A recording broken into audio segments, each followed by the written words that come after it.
4 AM today TV के सभी श्रोतागणों को होलिका दहन, रंगों की होली और पावन फाग उत्सव की बहुत बहुत बधाई और शुभकामनाएं। राम राम और जय माता दी। आप देख रहे हैं हमारा विशेष कार्यक्रम वार त्योहार। आज वार त्योहार कार्यक्रम में हम चर्चा कर रहे हैं वर्ष 2026 की होली को लेकर बने सबसे बड़े संशय की। आखिर होलिका दहन 2 मार्च को किया जाए या 3 मार्च को? रंगों की होली कब मनाई जाए और 3 मार्च को लगने वाला चंद्र ग्रहण इस पूरे पर्व को किस प्रकार प्रभावित करेगा? इस बार पंचांग की स्थिति कुछ विशेष और थोड़ी जटिल है। फाल्गुन पूर्णिमा 2 मार्च की शाम से आरंभ हो रही है और उसी समय भद्रा भी प्रारंभ हो रही है। वहीं 3 मार्च को चंद्र ग्रहण है, जिसके कारण सूतक काल का प्रभाव रहेगा। ऐसे में सबसे बड़ा प्रश्न यह है कि क्या भद्रा को प्रधानता दी जाए या ग्रहण को? क्या प्रदोष काल में होलिका दहन करना शास्त्र सम्मत होगा? और श्रद्धालु अपने घर पर विधि विधान से पूजा कैसे करें? साथ ही आज के इस विशेष कार्यक्रम में हम आपको एक ऐसा अचूक उपाय भी बताएंगे जिसके बारे में मान्यता है कि वह कर्ज से मुक्ति दिलाने और बंद किस्मत के द्वार खोलने में सहायक हो सकता है। इन सभी प्रश्नों का स्पष्ट और शास्त्र आधारित उत्तर जानने के लिए अब सीधे चलते हैं शास्त्र और धर्म के ज्ञाता पंडित विजय शंकर मिश्रा जी के पास। पंडित जी, 4 AM टुडे टीवी के इस खास कार्यक्रम वार त्योहार में आपका बहुत बहुत स्वागत है। साथ ही 4 AM टुडे टीवी की पूरी टीम की ओर से आपको होली की हार्दिक शुभकामनाएं।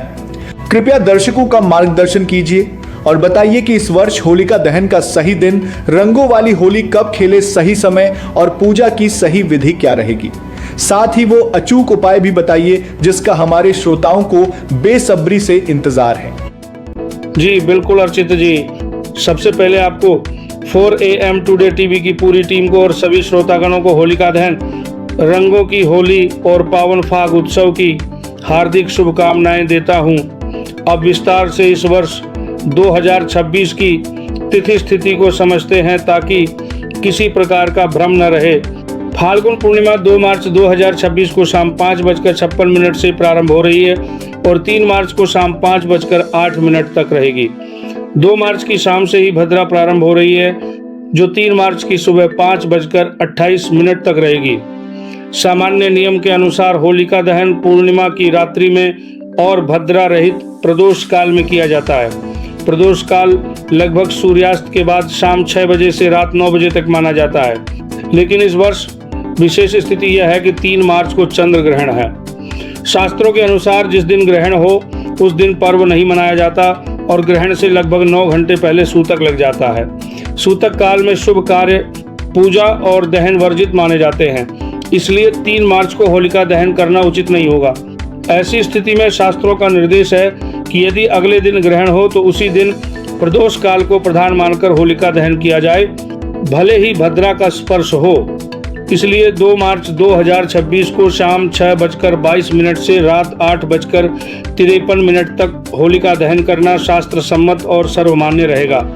यदि कोई विशेष रूप से भद्रा से बचना चाहता है तो 2 और 3 मार्च की मध्य रात्रि लगभग 2:30 से 4:30 के बीच भद्रा की पूंछ में भी दहन किया जा सकता है। अब बात करते हैं रंगों वाली होली की। 3 मार्च को ग्रहण होने के कारण उस दिन रंग नहीं खेले जाएंगे।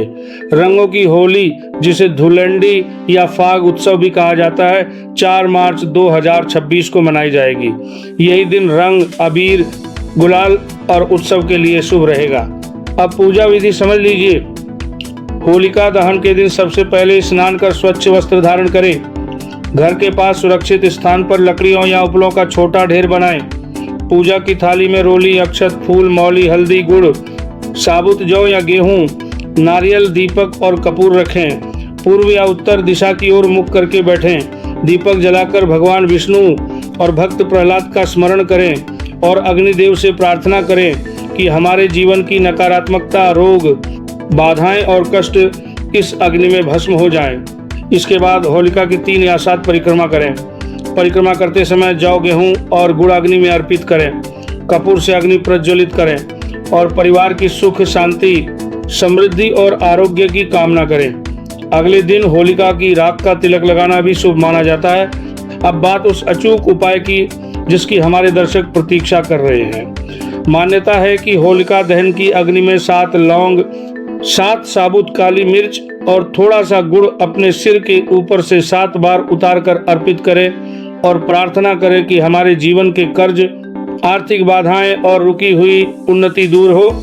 इसके बाद अगले दिन होलिका की राख का थोड़ा सा भाग लाल कपड़े में बांधकर तिजोरी या पूजा स्थान में रख दें। श्रद्धा और सकारात्मक संकल्प के साथ किया गया यह उपाय आर्थिक बाधाओं को दूर करने और आत्मविश्वास बढ़ाने में सहायक माना जाता है। सबसे महत्वपूर्ण बात यह है कि होली केवल रंगों का त्योहार नहीं बल्कि मन की शुद्धि और संबंधों को मधुर बनाने का पर्व है। इस दिन ईर्ष्या, द्वेष और कटुता को त्याग कर प्रेम और क्षमा का संकल्प लें। यही सच्ची होली है।